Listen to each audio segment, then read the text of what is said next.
ایک دفعہ کا ذکر ہے کہ ایک بندہ حضرت علی رضی اللہ کے پاس حاضر ہو۔ اس نے حضرت علی رضی اللہ تعالی عنہ کو سلام کیا۔ آپ نے اس کا جواب دیا۔ بندے نے کہا، اے علی مرتضیٰ رضی اللہ تعالی عنہ، وہ کون سے گناہ ہیں جس کے کرنے سے ہمارے رزق میں کمی آ جاتی ہے؟ اس بندے کی بات سننے پر حضرت علی رضی اللہ تعالی عنہ نے ایک حدیث بیان کرتے ہوئے فرمایا، وہ 5 ایسے گناہ ہیں جو بندے کے کرنے سے اللہ تعالیٰ اس کے رزق میں کمی کے ساتھ ساتھ اس کو دنیا اور آخرت کا عذاب بھی دیتا ہے۔ اگر ہم دنیا اور آخرت میں کامیاب ہونا چاہتے ہیں تو ہم کو ان 5 گناہوں سے ہر صورت میں بچنا چاہیے۔ جو بندہ ان 5 گناہ کرنے سے نہیں بچ پاتا وہ دنیا اور آخرت تباہ کر لیتا ہے۔ اس بندے نے پوچھا، اے علی رضی اللہ تعالی عنہ، وہ کون سے 5 گناہ ہیں؟ آپ نے فرمایا کہ پہلا گناہ سود کا کاروبار کرنا ہے۔ آپ رضی اللہ تعالی عنہ نے آہ بھرتے ہوئے فرمایا کہ سود کا کاروبار کرنے والا اس دنیا میں بھی ذلیل و خوار ہوگا اور آخرت میں بھی اللہ کے انعام و اکرام سے ہاتھ دھو بیٹھے گا۔ اس کا ٹھکانہ جہنم میں ہے۔ سود خور انسان کی کوئی عزت نہیں کرتا اور وہ دوسروں کو ہر وقت پریشانیاں دے دے کر اپنا کاروبار چلاتا ہے، اس لیے اس کو بھی سکون مہیا نہیں ہوتا۔ سود خور کی جب موت ہوگی تو اس کو قبر میں دفن کیا جائے گا تو بچھو سانپ اس کا چہرہ نوچ دیں گے اور اس کی شکل و صورت تبدیل ہو جائے گی۔ استغفر اللہ۔ آپ نے ایک سود خور کی بات بتاتے ہوئے فرمایا کہ ایک سود کا کاروبار کرنے والا کسی جگہ سے گر کر مر گیا۔ اس کے گھر والے بہت غمزدہ ہوئے۔ ایک رات بیٹے نے اپنے باپ کو خواب میں دیکھا۔ بیٹے نے اپنے والد سے پوچھا، بابا تیرے ساتھ کیا ہوا؟ والد نے جواب دیتے ہوئے کہا، بیٹا میری تو آخرت تباہ و برباد ہو گئی ہے۔ سیڑھی سے گر کر میری موت واقعہ ہونا ہی تھا کہ مجھے جہنم کے گہرے حصے کو ڈال دیا گیا۔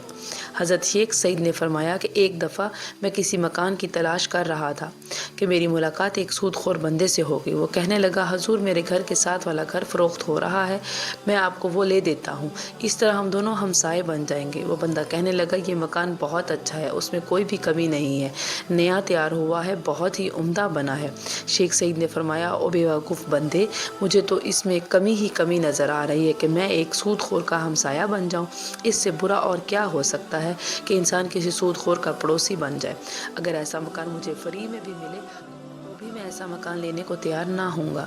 اگر تم چاہتے ہو کہ میں دنیا میں خوشی سے زندگی گزاروں تو لوگ میری عزت کریں تو سود کا کاروبار مت کیا کرنا۔ آپ نے فرمایا کہ دوسرا بڑا گناہ یہ ہے کہ کسی کی بیٹی پر کوئی تہمت لگانا۔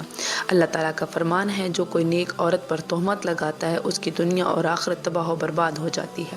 اور فرمایا کہ تم کسی کی بیٹی سے شادی نہیں کر سکتے تو اس پر تہمت مت لگاؤ، کیونکہ اس کے بوڑھے باپ نے سارا دن محنت مزدوری کر کے اپنی بیٹی کو جوان کیا، اس کی تربیت و پرورش اچھے طریقے سے کی۔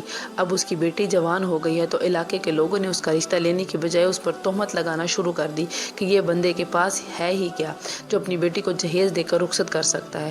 ایک تو تم لوگ اس غریب باپ کی مدد نہیں کر سکتے اور دوسری طرف اس کی بیٹی کی عزت کو پامال کر رہے ہو۔ اگر تم چاہتے ہو کہ اللہ تعالیٰ اس دنیا اور آخرت میں مجھے بہتر صلہ دے تو کبھی بھی کسی کی جوان بیٹی پر تہمت مت لگانا۔ اگر تم کسی کی بیٹی پر آج تہمت لگاتے ہو تو وہ گھوم پھر کے کل تیرے ہی سامنے آئے گی، اس لیے ہم کو ایسے گناہوں سے بچنا چاہیے۔ تیسرا گناہ یہ ہے کہ یتیم بچے کا مال کھانا۔ جو بندہ کسی یتیم بچے کا مال کھاتا ہے تو اللہ اس کے سارے نیک اعمال ختم کر کے اس کو دنیا اور آخرت میں رسوا کر دیتا ہے، اور جب وہ مر جاتا ہے تو اس کی اولاد کے ساتھ بھی وہی ہوتا ہے جو مرنے والا اس دنیا میں کر کے گیا ہوتا ہے۔ ہمیں چاہیے کہ یتیم بچے کے سر پر ہاتھ رکھیں کہ بیٹا فکر مت کرو، جس چیز کی ضرورت ہو مجھ سے لے لینا۔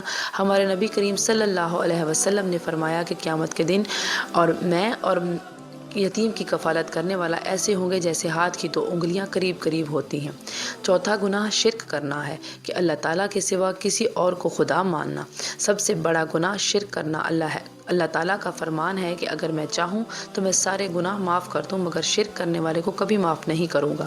حضرت علی رضی اللہ تعالی عنہ نے 5واں گناہ جادو کو کہہ دیا کہ جو بھی کوئی کسی پر جادو ٹونا کرتا ہے اس بندے کے فلاں نقصان ہو جائے۔ آپ نے فرماتے ہوئے کہا کہ جادوگر کا کھانا پینا حرام ہے۔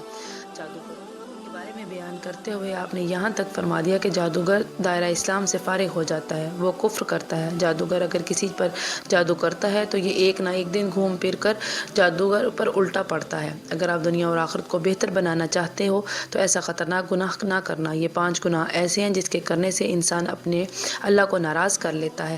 جب اللہ تعالیٰ ناراض ہو جاتا ہے تو اس کے بندے کی دنیا میں عزت نہیں ہوتی۔ ہوتی، وہ ذلیل و خوار ہو کر رہ جاتا ہے، اور ان گناہوں کو کرنے والے کا انجام جہنم ہے۔ ہمیں چاہیے کہ ہم ایسے گناہوں سے دور رہیں تاکہ اللہ تعالیٰ ہم پر اپنا کرم نازل فرمائے۔ اللہ تعالیٰ سے دعا ہے ہم کو ان 5 گناہوں سے دور رہنے کی توفیق عطا فرمائے۔ اللہ تعالیٰ ہم سب کا حامی و ناصر ہو، آمین ثم آمین۔ جزاک اللہ۔